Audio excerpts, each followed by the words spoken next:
Bonjour à tous et bienvenue dans cette vidéo. Aujourd'hui, nous allons réagir à la fuite de la vidéo du F-35C qui s'est écrasé fin janvier à bord d'un porte-avions américain.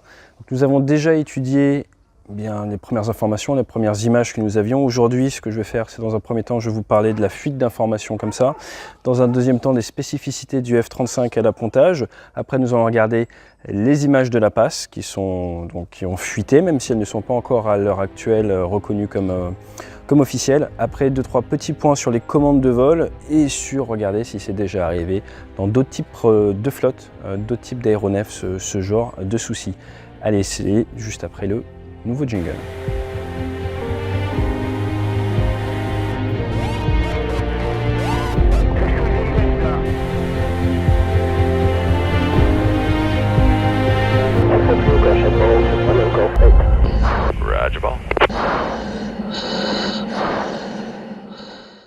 Le point peut-être le plus grave de cette situation, c'est qu'il y a eu cette fuite de vidéos dans un temps record.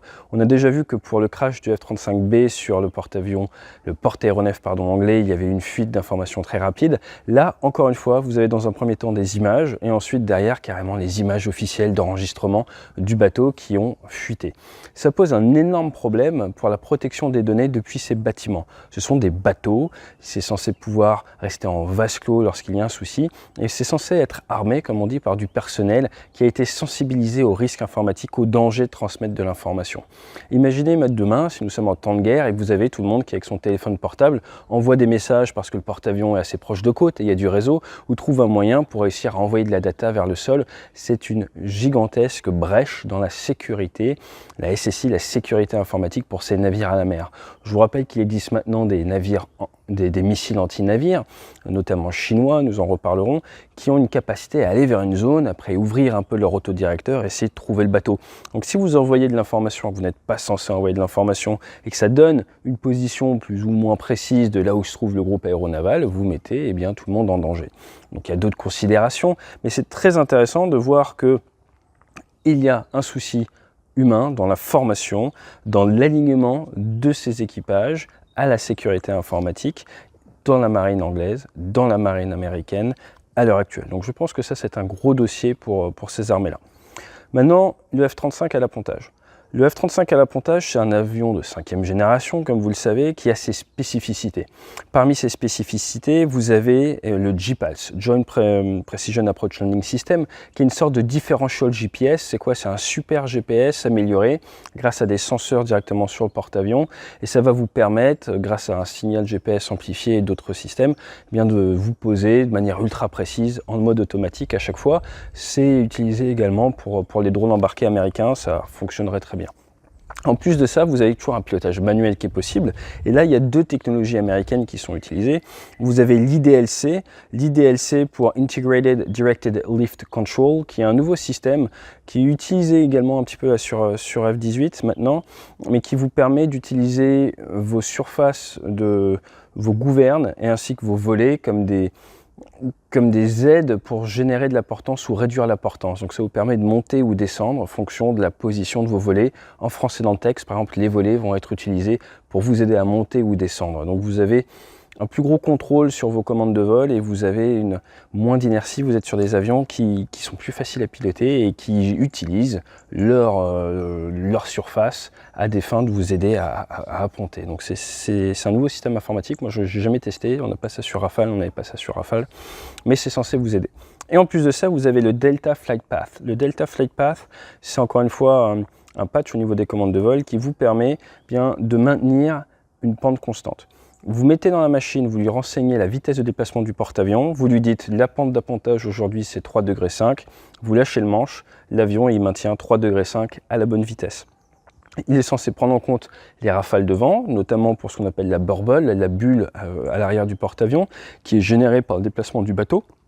Ça va faire de la traînée derrière et c'est censé prendre ça en compte et vous permettre de piloter votre avion de manière ultra facile. Là où avant vous aviez plusieurs centaines de corrections par finale. Une finale chez nous, par beau temps, c'est à peu près 12 à 18 secondes. Là maintenant, ils ont réussi à réduire ça à une dizaine de corrections, contre-corrections. C'est beaucoup plus facile à piloter, moins d'efforts. Et du coup, les Américains se sont dit, eh bien du coup, on va pouvoir économiser, et je cite un officier d'appontage qui a été interviewé, des dollars, du fuel et de l'espérance de vie de nos avions, du potentiel. Donc ils se sont dit qu'on pouvait passer de 18 séances d'ASSP, d'appontage simulé sur piste, à 4 à 6. Ils se sont également dit que pour la qualification à l'appontage, on pouvait passer de 10 appontages à 6 appontages. Donc tout ça, ça nous emmène, et c'est un débat récurrent, vers de plus en plus d'automatisation, vers un travail du pilote qui est de moins en moins psychomoteur, de moins en moins du pilotage, de plus en plus de la gestion de système, et ça vous amène à moins former votre personnel, à moins emmagasiner d'expérience d'un point de vue sensation. Donc ça, c'est comme je vous disais, l'IDLC, le Delta Flight Path, et c'est censé bien favoriser l'appontage, le rendre beaucoup plus facile. Maintenant, la passe d'appontage.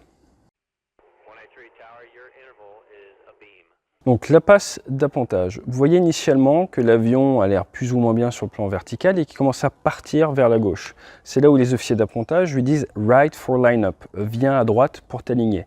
Et là, l'impression que j'en ai, c'est qu'il y a un autre officier d'appontage qui prend tout de suite le micro et qui lui ordonne de rajouter de la puissance parce qu'il sent que son bilan énergétique au F-35 est en train de l'amener à s'enfoncer. Et vous voyez le F-35 qui est trop parti vers la gauche pour nous, qui commence, enfin la droite pour nous, la gauche pour lui, commence à s'enfoncer. Et là, vous avez power. Dans la foulée, c'est wave off, ce qui veut lui demander de mettre 100% de sa puissance. Et après, derrière, même on lui demande de mettre la post-combustion, donc d'aller en puissance maximum pour essayer d'arrêter cet enfoncement. C'est trop tard, ça ne fonctionne pas. On voit au niveau des commandes de vol de l'avion qu'elles se battent, qu'elles essayent de faire des choses. L'avion impacte très fort l'arrière du bateau, glisse comme vous l'avez vu, passe par-dessus bord. Je n'arrive pas à savoir exactement à quel moment le pilote s'est éjecté. Je pense qu'il a eu mal au dos quand même lors de l'impact. Et ce qui est impressionnant, c'est que moins de 14 secondes après l'impact, vous avez déjà des lances à incendie qui donnent sur le pont d'envol. Donc bravo à l'équipage qui était prêt à réagir d'entrée de jeu. Donc si on en revient, qu'est-ce qu'on voit? On voit l'avion qui part trop à gauche, qui dans la foulée se retrouve dans un état sous-énergisé et qui n'arrive pas à arrêter cette tendance qui va l'amener à s'enfoncer jusqu'à s'écraser sur l'arrière du pont. Si on regarde d'autres vidéos, on entend qu'au niveau du moteur, ça redemande de la puissance. Donc ce qu'il faut comprendre là, c'est pourquoi est-ce que l'avion s'est retrouvé avec un bilan énergétique aussi catastrophique et pourquoi est-ce que le pilote n'a pas été capable de récupérer assez de puissance, assez d'énergie pour arrêter cet enfoncement, remettre les gaz ou au moins réduire la vitesse verticale lors de l'impact, parce que la vitesse verticale a dû être extrêmement forte. Comme je vous l'ai dit, c'est un avion avec des commandes de vol électriques, c'est donc un ordinateur qui décide de qu'est-ce qu'il doit se passer au niveau des commandes. C'est pas le pilote, si le pilote il tire à fond sur l'arrière, c'est pas pour autant qu'au niveau de l'arrière ça va se lever à fond.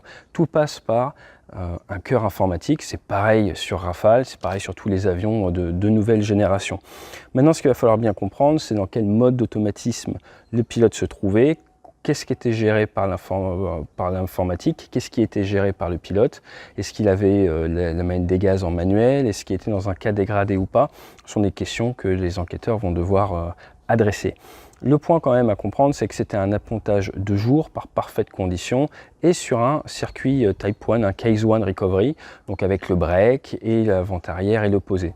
Ça veut donc dire que le pilote allait bien et que l'avion allait bien. S'il y avait eu le moindre souci, il serait revenu en longue finale.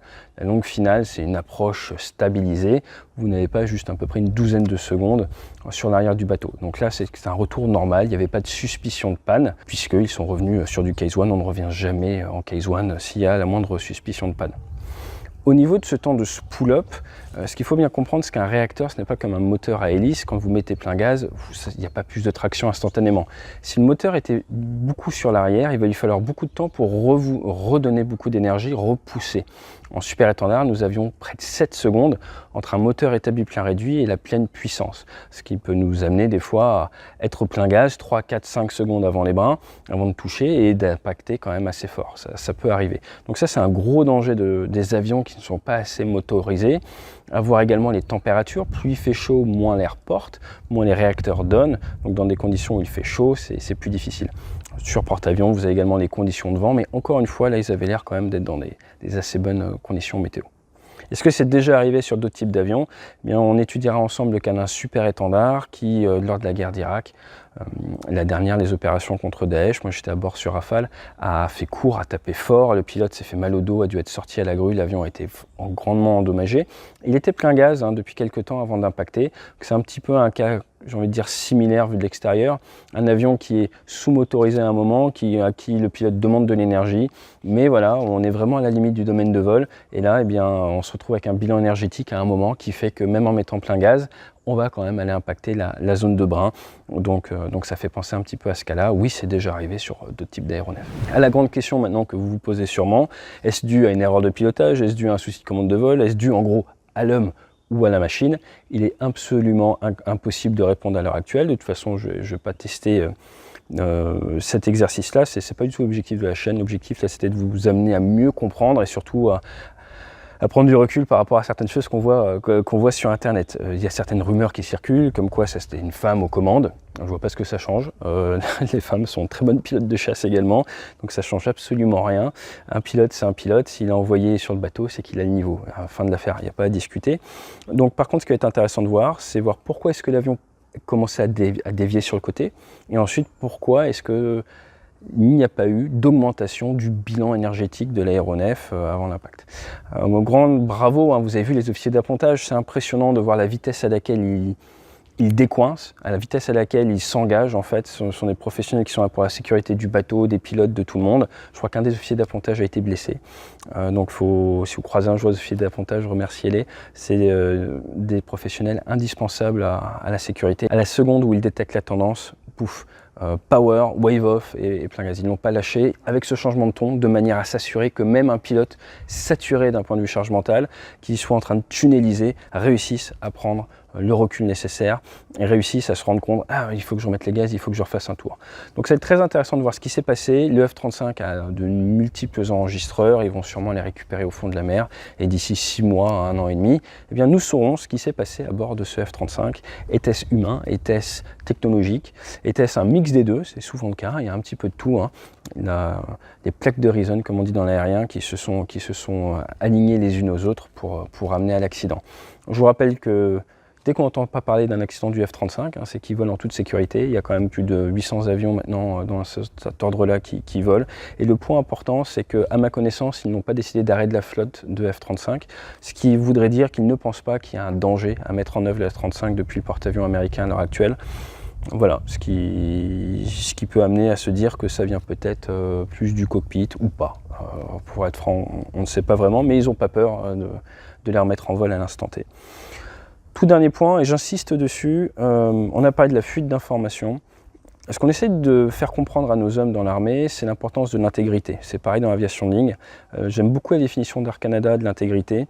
La définition pour Air Canada de l'intégrité, c'est faire ce qui est juste, même lorsque personne ne regarde. Alors c'est pas parce que vous avez des images, vous avez la capacité de filmer des images secrètes, que vous pouvez les sortir sans que personne ne se rende compte à court terme, parce que je crois que certains des marins qui ont sorti les images ont des soucis, eh bien qu'il faut le faire. Donc l'intégrité, c'est faire ce qui est juste, même lorsque personne ne regarde.